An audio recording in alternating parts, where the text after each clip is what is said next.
Hello everyone, welcome back to my channel. तो चलिए start करते हैं अपने aggregate demand and related concept के सीरीज को। तो देखिए, सबसे पहली बात है कि इन्फॉर्मेशन आप लोगों के लिए, जैसे कि सीबीएसई ने आपकी डेट शीट को इशू कर दिया है और बहुत ही प्यारी डेट शीट आई आप लोगों को। दैट मींस क्या है, उस डेट शीट में आप साफ देख सकते हो, या जिन बच्चों ने डेट शीट चेक कर लिया है, कि दैट मींस आपके पास सफिशिएंट टाइम है, ठीक है, सफिशिएंट गैप। तो दैट मींस क्या है, इसका मतलब ये है कि आप अपनी प्रिपरेशन जो है बहुत ही स्मूथली, बहुत अच्छी तरीके से कर सकते हैं यहाँ पे, ठीक है। तो चलिए अपने इकोनॉमिक्स के सिलेबस को आगे कंटिन्यू बढ़ाते हैं, कंटिन्यू करते हैं। तो जैसे कि लास्ट वीडियो मैंने आपको एग्रीगेट डिमांड के बारे में बता दिया था, ठीक है, और आप होप सो आप लोगों ने वो वीडियो देखी होंगी ऑल ओवर, ठीक है। तो आपको कांसेप्ट क्लियर हो गया होगा, अगर नहीं है तो जाके मेरी वीडियो को जरूर देखना, aggregate demand and related concept का फर्स्ट पार्ट एग्रीगेट डिमांड, ठीक है। तो चलिए अगला जो टॉपिक है हमारा उसी में, वो है एग्रीगेट सप्लाई। तो सर एग्रीगेट सप्लाई है क्या, तो देखते हैं यहाँ पे।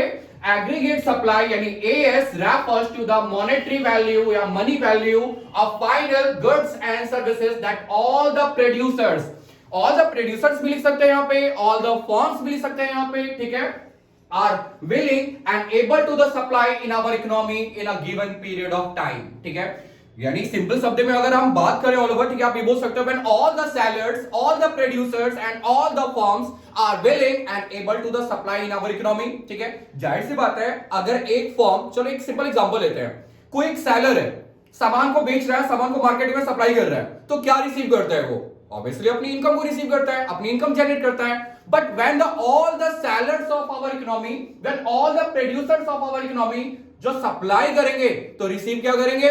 जब पूरी इकोनॉमी के सारे सैलड, सारे प्रोड्यूसर, सारे फॉर्म सप्लाई कर रहे हैं, तो रिसीव भी तो हमारे पूरे देश की इनकम ही होगी, ठीक है। So we can say aggregate supply किसके इक्वल होता है? नेशनल इनकम के इक्वल होता है। तो देखिए यहाँ पे एएस इक्वल टू वाई, तो यहाँ पे कंफ्यूज मत होइएगा, यहाँ पे एएस इक्वल टू वाई हमने क्यों रखा? क्योंकि अगर कोई भी, अगर सारे के सारे सैलड सप्लाई कर रहे हैं हमारी इकोनॉमी के अंदर, तो रिसीव भी तो हमारे पूरे इकोनॉमी की हो रही है, ठीक है। इनकम भी तो पूरा हमारे देश का आ रहा है और नेशनल इनकम रिसीव हो रहा है, ठीक है। तो चलिए, जिस तरह से हमने एग्रीगेट डिमांड के कंपोनेंट पढ़े थे, जहां तक आपको याद है या याद होगा कि y इक्वल टू हमने क्या पढ़ा था, सॉरी एडी इक्वल टू क्या पढ़ा था हमने, AD equal to C plus I, ठीक है। तो अब हम देखते हैं what are the component of aggregate supply. यहां पे एग्रीगेट सप्लाई के क्या क्या कंपोनेंट है? सिंपल, एग्रीगेट सप्लाई यानी y equal to C plus S Y. यहां पे हमारे पास एक क्वेश्चन मार्क है कि एग्रीगेट सप्लाई जो है वो C प्लस एस है, ठीक है। यहां पे आपको रटना नहीं है, समझना है, ठीक है। तो अगर y इक्वल टू यानी aggregate supply equal to C plus आया, C प्लस एस आया, तो क्यों आया?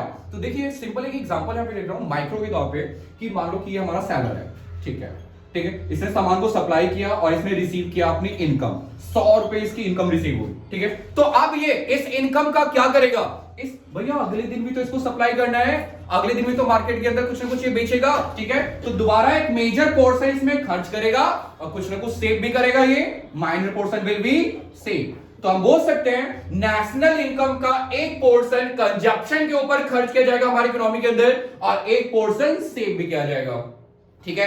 होप सो आपका यहाँ पे कॉन्सेप्ट क्लियर हो चुका होगा कि एग्रीगेट सप्लाई का कंपोनेंट C प्लस एस होता है। सर हमने फॉर्मूला याद कर लिया, और रीजन भी ऑल्सो यहाँ पे आपको पता चल चुका है। एग्रीगेट सप्लाई का यहाँ पे रीजन C प्लस एस क्यों है कि major portion of national income is spent on the consumption. जो हमारी इकोनॉमी है, इस नेशनल इनकम का एक मेजर पोर्शन कंजप्शन के ऊपर खर्च करेगी, और some portion will be save, कुछ पोर्शन सेव भी करेगी ऑल ओवर, ठीक है।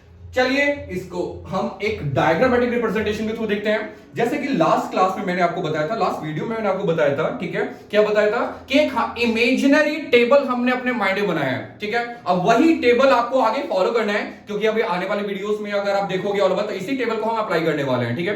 तो जब आपके सामने क्वेश्चन आता है, तो इस क्वेश्चन को, इस इमेजिनरी टेबल को आप अपने माइंड में रखिए और उसको वहां पे यूज कीजिए। कैसे देखते हैं। नेशनल इनकम ने ले लिया 0, 100, 200, 300, 400, 500, 600, ठीक है। और कंजप्शन हमने क्या लिया था? 40, और इनका गैप क्या है? 80 मैंने इनका गैप लिया है, दैट इज 120, 200, 280, 360, 440, 520। कि सर ये एक इमेजिनरी टेबल है जो हमने पहले क्या कर लिया था, इसको हमने पहले एक्सेप्ट कर लिया था कि भैया इसी टेबल को फॉलो करके आगे हमें अपने सारे क्वेश्चन, सारे कॉन्सेप्ट क्लियर करने हैं, ठीक है। तो चलिए देखते हैं सेविंग। हमने पढ़ा है एग्रीगेट सप्लाई का जो कंपोनेंट है वो C प्लस एस है। सर हमें कंजप्शन पता है क्या होता है, ठीक है, but how to calculate saving? Saving कैसे कैलकुलेट करेंगे? ऑब्वियसली तो सिंपल सी बात है, सेविंग हम कैसे कैलकुलेट करते हैं कि जो भी हमारे पास इनकम जनरेटेड है उसमें से कितना आपने कंज्यूम कर लिया, कंजप्शन एक्सपेंडिचर कितना कर लिया, ठीक है, तो वापस सेव होगा। सपोज इनकम है 100, ठीक है, उसमें से 80 हमने कंज्यूम कर लिया, हाउ मच सेव? 20, ठीक है। तो सेविंग कैसे निकालते हैं? सेविंग निकालते हैं इनकम माइनस कंजप्शन। तो ये इनकम की डिटेल हमारे पास है, कंजप्शन की डिटेल हमारे पास है, सेविंग हमने निकाल लिया, इनकम ये minus 0 minus 40 minus 40, 100 minus 120 minus 20, 0 20 40 60 80। How we calculated it? हमने इसको कैसे कैलकुलेट किया? Simple, income minus consumption. तो चलिए सेविंग हमारे पास आ चुके हैं ऑल ओवर, ठीक है।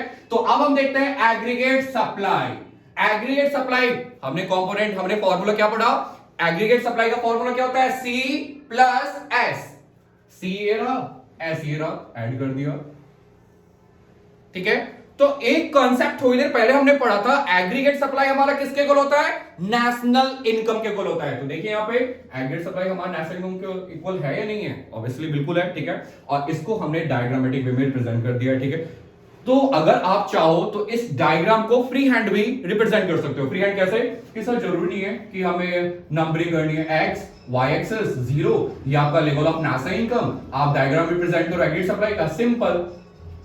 क्लियर हो गया, ठीक है। तो ये है आपका aggregate supply, 100 200 300 400 500 and this is the 600। तो ये क्या है हमारा? नेशनल इनकम एग्रीगेट सप्लाई, या जिसको हम नेशनल इनकम भी बोल सकते हैं ऑल ओवर डायग्रामेटिक रिप्रेजेंटेशन के थ्रू, ठीक है। तो एग्रीगेट सप्लाई के रिगार्डिंग अगर आपकी कोई भी क्वेरीज वगैरह होती है तो क्या करोगे आप? कमेंट सेक्शन में कमेंट कीजिए ऑल ओवर, ठीक है। अगर आपको ये वीडियो अच्छी लगती है तो वीडियो को लाइक करो, चैनल को शेयर एंड सब्सक्राइब जरूर करो ऑल ओवर, ठीक है। तो चलिए अगर एक चीज और, एक इंपॉर्टेंट थिंग कि स्क्रीनशॉट जरूर ले लीजिएगा, क्योंकि काफी अच्छी क्वेरीज वगैरह होती है, सर हम नोट डाउन नहीं कर पाए, यहाँ पे स्क्रीनशॉट आप यहाँ पे ले सकते हो, ठीक है। चलिए मिलते हैं आगे वाले अपने कॉन्सेप्ट में।